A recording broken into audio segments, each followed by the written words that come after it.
Hey basketball guys, we have news. Let's go to more news from the Golden State Warriors, but before that, don't forget to subscribe to the channel and leave your like. The Warriors are having a dream season and winning great victories, and most of them are due to the strength of the squad, the rotations made by coach Steve Kerr, and the hands of one of the best players in the NBA, Stephen Curry. Unfortunately, injury problems happen frequently, and it was announced that Stephen Curry has a knee injury and was listed on the injury report. We hope he can play today against the San Antonio Spurs, because Curry is the Warriors' point of reference. It was confirmed today, Stephen Curry has a knee injury, but will he play? It will depend on what coach Steve Kerr decides, whether it will be better to save him for the next games or to put Curry on without being 100% physically. The Golden State Warriors enter play on Saturday with the best record in the Western Conference. Sitting at 12-3 through their first 15 games, the Warriors have surprised a lot of people. While star point guard Steph Curry has been playing well for Golden State, he hasn't needed to completely carry the load like in recent years.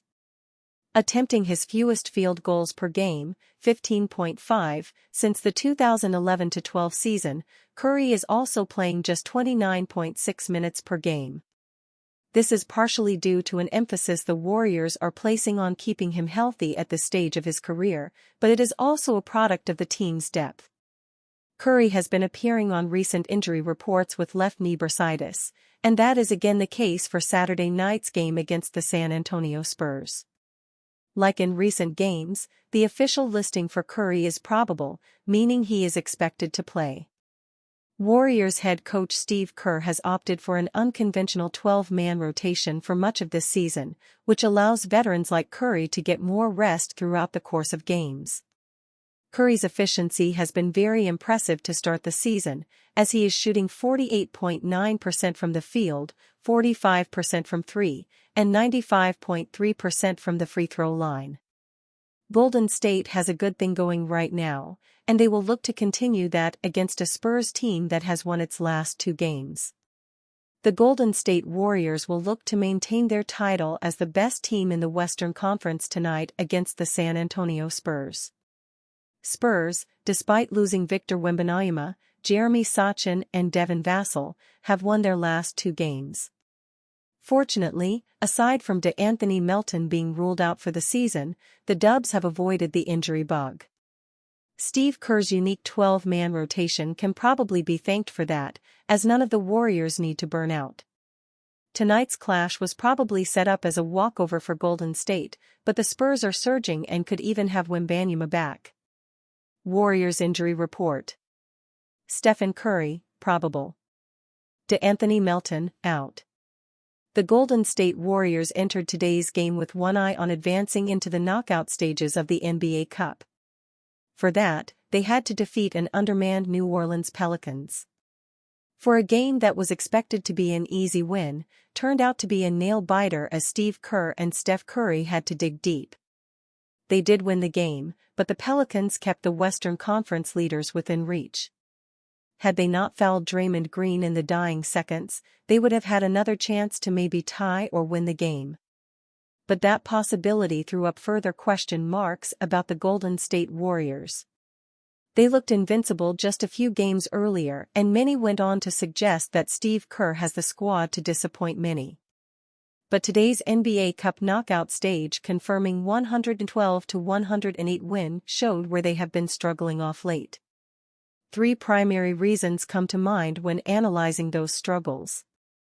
Steve Kerr needs to fix the shooting slump. In their first 8 games, Buddy Hield averaged 21 points per game, shooting approximately 50% from 3. In those games, the Warriors were 7-1. Since then, he is averaging half those points per game and shooting 33% from 3. A similar slump has been among a few players, and the loss of D'Anthony Melton to a season-ending injury has exacerbated the problem. The only players to improve between those 2 periods are, unsurprisingly, Steph Curry and a couple others. But their shooting has slumped and has helped opponents keep the deficits close. Good teams could snatch that opportunity and turn it into wins. With Melton out, Steve Kerr will need to figure out how to improve the squad's in-game performance while also allowing Curry to rest. A burden like last year will wear the 36-year-old before the playoffs come around. Opponents scoring easily at the rim. The idea of starting Draymond Green and Tracy Jackson-Davis was to enable both playmaking and rim protection. Green does both well once his younger teammate takes to the bench. But that does not necessarily help them a lot. Jackson-Davis hardly plays half a game, which leaves the interior unprotected. Teams have been driving to the rim trying to either score or draw fouls from the smaller Warriors. The Warriors are excellent at executing switches on both sides of the ball. But switching does not always work when confronting a team with size. This game did not feature Zion Williamson or another strong interior presence. Else, it would have made it difficult for them to win. The Golden State Warriors could use some size inside to complement Draymond Green and Jackson-Davis. Golden State Warriors bench is struggling. In the first part of their season, the Golden State Warriors front office was lauded for the roster it assembled. The team looked balanced and capable of running the wheels of other teams on any given night. Fast forward to today, and teams have started to find chinks in their armor. The bench, for instance, has been struggling off late. The aforementioned shooting struggles are just one part of the problem. Their transition offense has not been as crisp off late, and neither is their defense. It brings one back to last season's struggles when the likes of Steph Curry had to take on the bulk of their offense. If Steve Kerr wants to lead his Warriors back to the NBA Finals, he will have to sort out some of these problems. Else, they tend to become predictable, which will not bode well when the playoffs start. Other teams have far better personnel, pound for pound. This suggests the franchise will have to make improvements in their game if they want to fight another NBA title. Andrew Wiggins. Wiggins stepping up to help Steph as 1-2 Warriors punch. Stephen Curry lost his coveted and beloved splash brother when Klay Thompson jumped ship and joined the Dallas Mavericks, robbing the Warriors of one of their top scorers and best defenders. Andrew Wiggins is doing his best to fill that void. Playing at a level that is very reminiscent of his NBA All-Star season 3 years ago when the Warriors won their 4th NBA championship in 8 years, Wiggins has played a very significant role in Golden State's impressive start. The Warriors improved to 12-3 after their 112-108 win over the Pelicans in New Orleans on Friday. The former number 1 overall draft pick was in prime form against the Pelicans. He scored a season-high 30 points to go with 3 rebounds, 4 assists, a block and a steal. Part of that included Wiggins going 9 of 9 from the free throw line, an area where the Warriors have had serious issues this season. Andrew is feeling great, Warriors coach Steve Kerr said. You saw him knock down all the threes early, his free throws.